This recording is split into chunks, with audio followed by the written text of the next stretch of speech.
নিয়ম করে রানিং গাড়ির কাগজপত্র চেক করা যাবে না, এইটা করা হলো। কিন্তু এখানে যেন মানতেই চাচ্ছেন না এই ট্রাফিক পুলিশগুলো।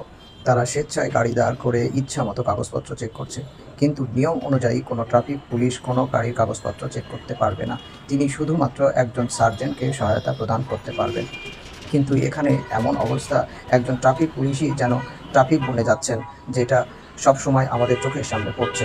দেখুন ট্রাফিক পুলিশটি কীভাবে গাড়ি থামাচ্ছে এবং তাদের কাগজপত্রগুলো চেক করছে, যেটা নিয়ম অনুযায়ী সম্পূর্ণ বহির্ভূত। আর এই যে অবস্থা মতিঝিলের, সেটা এরা এমনভাবে মনে হচ্ছে জাল পেতে বসে আছে, কোনো গাড়িকেই তারা পাশাতে দিবে না। মাঝ রাস্তায় গিয়ে তারা প্রতিটা গাড়ির কাগজপত্র চেক করছে। এর মধ্যে সবচেয়ে বেশি হয়রানির শিকার হচ্ছে বাইক, সিএনজি, কাভার্ড ভ্যান। আপনারা দেখতেই পাচ্ছেন ইতিমধ্যে ৩ জন পুলিশ রাস্তার মাঝখানে জ্যাম লাগিয়ে দিয়ে গাড়ির কাগজপত্র চেক করছে, যা আমার দৃষ্টিতে বা আপনাদের দৃষ্টিতে সম্পূর্ণ অনৈতিক। আপনারা কি মনে করেন অবশ্যই কমেন্টসে জানাবেন এবং ভিডিওটি অবশ্যই শেয়ার করে সবাইকে দেখার সুযোগ করে দেবেন। ধন্যবাদ সবাইকে।